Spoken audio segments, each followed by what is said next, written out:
Welcome to the channel guys. तो आज हम लोग एक आईपीओ के बारे में डिस्कस करेंगे। एक नया आईपीओ ओपन होने जा रहा है जिसका नाम है गोदावरी बायो रिफाइनरीज लिमिटेड। ये आईपीओ हमारा 23 अक्टूबर से खुलेगा 25 अक्टूबर तक के लिए। तो चलिए स्क्रीन पे चलते हैं और देखते हैं क्या है इस आईपीओ में।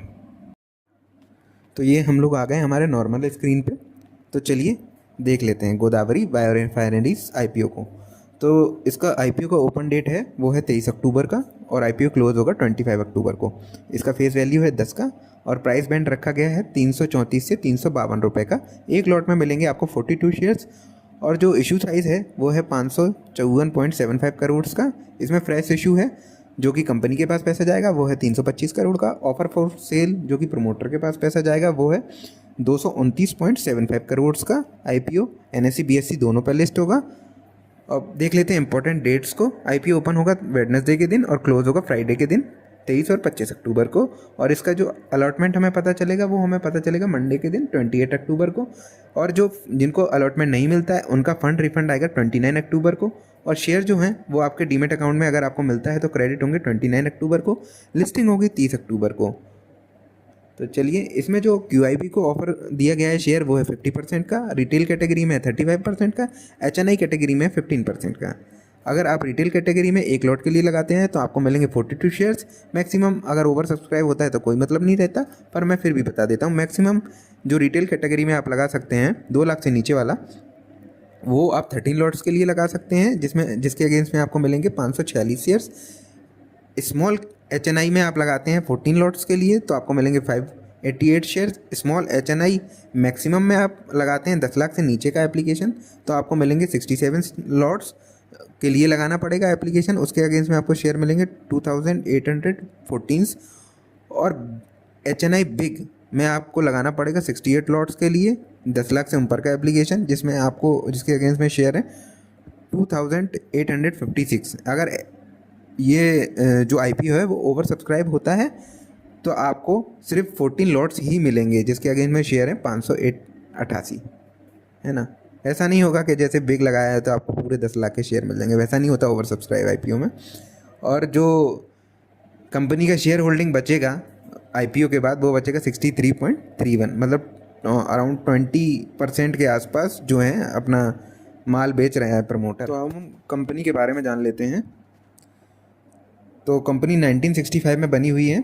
इनका जो कैपेसिटी है वो है 570 KLPD। KLPD का फुल फॉर्म होता है किलो लीटर पर डे, है ना। और ये one of the largest MPO in the world on install capacity है। और जो कंपनी का जो पोर्टफोलियो है मतलब क्या क्या बनाती है वो bio based chemical, sugar, various grade ethanol, power, है ना। Also used in food, beverages, pharmaceuticals, काफ़ी सारी जगह यूज़ होता है इनका। और इनका 3 रिसर्च एंड डेवलपमेंट फैसिलिटीज़ हैं। एक है समरवाड़ी में, एक है नवी मुंबई में और एक है साकरवाड़ी में, है ना। एज ऑफ अक्टूबर 24 कंपनी के पास 18 पेटेंट हैं, 53 रजिस्ट्रेशंस हैं of product process across various countries. और इनके जो क्लाइंट्स हैं उनकी लिस्ट एक बार चेक कर लेते हैं। तो ये है Hersil India private limited, Coca Cola, Karnataka chemical industry, techno vaccines, Ankit Raj organ chemical limited, Escorts chemical industry, Khushbu dye, काफ़ी सारे इनके क्लाइंट्स भी हैं।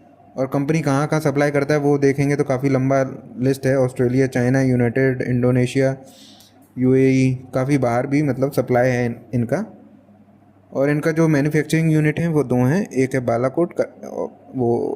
बालाकोट कर्नाटक और एक अहमदनगर महाराष्ट्र। कंपनी के पास अभी जो एम्प्लॉय हैं वो 1583 परमानेंट एम्प्लॉय हैं और 437 employ are semi skilled and unskilled भी हैं इनके पास। अब चलते हैं कंपनी, ये सब तो हो गया। अब धंधे की बात करते हैं। मेन जो है वो मुद्दे की बात पे अपन लोग आते हैं कि इनके फिगर्स कैसे हैं बिजनेस में।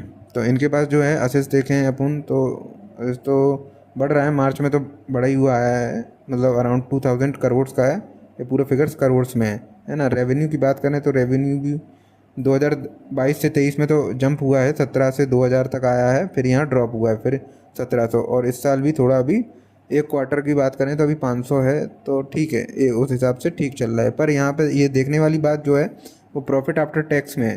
ये देखिए यहाँ पे 19 करोड़, यहाँ 19 करोड़, यहाँ पे डिप हुआ 12 करोड़ और अभी ये माइनस में चल रहा है। ये अपन को एक बार देख के समझना पड़ेगा कि ये क्यों है माइनस में, है ना।